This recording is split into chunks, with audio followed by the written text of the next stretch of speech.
गणपती उत्सवास प्रारंभ झाला असून यावर्षीचा गणेशोत्सव पर्यावरणपूरक व डीजे मुक्त करण्यावर भर द्यावा असे आवाहन जिल्हाधिकारी राहुल कर्डिले यांनी केले। जिल्हाधिकारी कार्यालयात आयोजित बैठकीत ते बोलत होते। बैठकीस जिल्हा पोलीस अधीक्षक अविनाश कुमार तसेच विविध संबंधित विभागाचे अधिकारी यांची उपस्थिती होती। महाराष्ट्रामध्ये गणेशोत्सव 27 ऑगस्ट ते 6 सप्टेंबर या कालावधीमध्ये आपण सर्व साजरे करत आहोत आणि आपल्याला माहिती आहे की या गणेशोत्सवाला फार मोठी परंपरा आहे आणि त्यामुळं हा सगळा उत्सव पर्यावरणपूरक तसेच एक वेगळ्या आनंदाने उत्साहाने साजरा करण्याची सगळ्यांची आपली जबाबदारी आहे।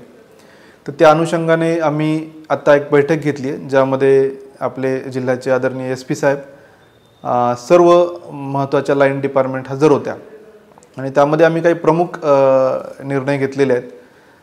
तर ज्या ज्या सोयी सुविधा या 10 दिवसाच्या काळामध्ये प्रोव्हाइड करायच्या आहेत त्यामध्ये महापालिकेच्याकडून रस्ते, विजेच्या समस्या असतील, पाण्याची सगळी व्यवस्था आहे, विसर्जन जे घाट आपण आयडेंटिफाय केलेत तिथं बॅरिकेडिंग, क्रेन, स्वयंसेवक, जीवरक्षक अशा पार्किंग फॅसिलिटी अशा अनेक अनुषंगिक व्यवस्थांचा आम्ही आढावा घेतला आणि येत्या काही दिवसामध्ये सगळ्या त्या गोष्टी परिपूर्ण करण्याचं आम्ही सगळ्यांनी ठरवलं आहे। परंतु याच्यात सगळ्यात महत्त्वाची गोष्ट म्हणजे जे वारंवार जे 2 मुद्दे आपल्या सगळ्यांच्या समोर येतात प्रत्येक गणेशोत्सवाला, एक तर विषय की पर्यावरणपूरक पद्धतीने साजरा करण्याचा, कारण आपल्याला माहिती आहे की आपल्या नदीची जी गोदावरी नदीची जी सध्याची परिस्थिती आहे ती अत्यंत खराब झालेली आहे, ज्याच्यामध्ये जे आपण biological oxygen demand, chemical oxygen demand, वाढलेली जलपर्णी या सगळ्या गोष्टी जर बघितल्या तर आपल्याला या नदीमध्ये वाहत्या पाण्यामध्ये विसर्जन करू नये असे माननीय सुप्रीम कोर्टाचे डायरेक्शन्स आहेत आणि त्या अनुषंगानेच आम्ही हे विकेंद्रित पद्धतीने जे विसर्जन तलाव तयार केलेले आहेत याचा सगळ्यांनी आपण लाभ घ्यावा।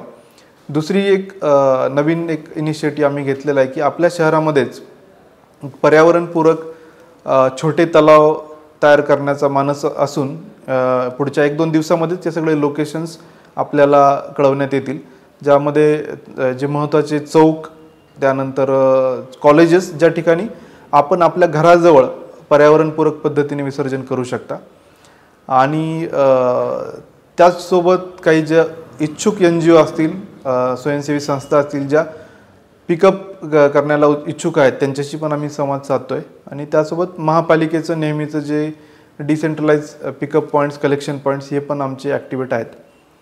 दुसरा मुद्दा आहे की DJ ही एक फार मोठी समस्या आहे। याच्यामध्ये आपल्या रुग्णांना, आबालवृद्धांना, लहान मुलांना याचा प्रचंड त्रास होतो आणि यामध्ये जे विशेषतः हृदयरोगाची संबंधित ज्या अनेक समस्या उद्भवू शकतात, कानाच्या समस्या उद्भवू शकतात आणि ते आरोग्याला अत्यंत घातक आहे। तर यासाठी SP साहेबांनी ऑलरेडी आव्हान केलेलं आहे। मी जिल्हा प्रशासन आणि पोलीस प्रशासनाच्या वतीने आव्हान करतो की कृपया कुठल्याही मंडळाने DJचा वापर करू नये। आपण जे आपले सांस्कृतिक आणि लोकपरंपरेमधले जे वाद्य आहेत ते आपण वाजवावेत आणि त्यामध्ये मागच्या काही काळामध्ये पोलीस प्रशासनाने मोठ्या प्रमाणावर गुन्हे दाखल केलेले आहेत, तर त्या अनुषंगाने बॉन्ड घेण्याची कारवाई ते करणार आहेत। त्याचसोबत जे आपले सन्माननीय लोकप्रतिनिधी आहेत यांनाही आम्ही विनंती करणार आहोत की आपणही आव्हान जर केलं तर निश्चितपणे त्यांच्या शब्दाला मान देऊन अनेक लोक DJ कडून आपल्या पारंपरिक वाद्याकडे वळतील, हे पण एक सर्वांना विनंती आहे।